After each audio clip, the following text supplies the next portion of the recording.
for joining me once again in my kitchen. In this segment, we're just going to go over some quick basics for poultry cooking. So this is the most basic way for you to just get a bird in the oven and get a great home-cooked meal on the table. All we have to do is first take the bird out of its packaging. So I unfrosted the bird. It takes about 2 days for a bigger bird to defrost, so make sure you give yourself plenty of time if it's frozen. And then I threw all that in the garbage. I rinsed off the turkey in the sink, cleaned the sink really well with soap, and then I set it in this pan to air dry. If you don't have time to air dry, we'll take some paper towels and then just pat the turkey with your paper towels and get it as dry as you can. And then what I'm going to do is I'm going to take some butter, and for the same reason, just because we're working with a raw meat, I don't want to go back and forth into my butter dish. So I'm going to take just a small amount of butter and I'm going to put it in a little dish to work. And then I'm going to take this butter and I'm just going to rub it in on the skin. There's lots of great versions of this in cookbooks. Thomas Keller's got a great version in one of his cookbooks if you'd like to get a little bit more in depth. But like the pat drying, this is that second step that's really essential for sealing the juices in as the turkey cooks. It will really make a big difference if you've wondered all your life how to get that juicy turkey without using a lot of store-bought fillers and additives. This is the way. This is a completely organic turkey. There's nothing injected. There's no strange sodium elixirs in it. I did not brine it. This is all I'm doing. It's going to come out amazing. Now, if you have a few more minutes, what you'll see a lot of chefs do is what they call truss the bird.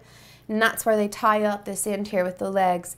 You can use a piece of twine, but by all means, don't use plastic as it will melt and get in your meat, and we don't want to eat plastic. But if you're in a hurry, and like me, sometimes I just don't feel like bothering, there's no need to truss the bird. We just want to get a little bit of oil on the outside. And you can use any oil. It doesn't have to be butter.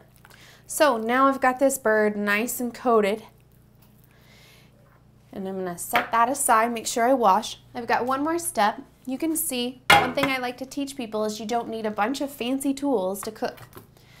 So I don't have room in my kitchen for big roast pans, so I just put it in one of my glass casseroles. But as this turkey cooks, we're going to get a lot of nice juices, and I want to save those because, of course, that's where our gravy comes from, and they're very nutritious. Yes, that's right, folks. It's all about the sauce, and gravy is good for you. So we want to make sure we get all those juices, and you don't want to mess in your oven. So all I did was put it in a standard casserole, and just because it's going to fill up with those cooking juices, I'm putting this cookie sheet underneath. So we're going to get this bird in the oven. I've got the temperature at 450, and here's another neat little trick you can do when you're cooking birds. You want to put the temperature up just a tiny bit in the beginning, and for a big bird like this, maybe 20-25 minutes at that higher temperature. So what we're going to do is just slide it right in.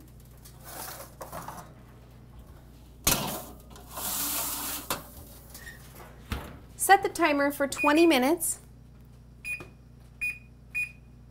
And then after that timer goes off, I'm just going to reduce the temperature a little bit and let the roasting continue until it's done at a lower temperature. And this also is going to help to just create a nice crisp skin on the outside that seals all those juices in and makes that turkey come out so good.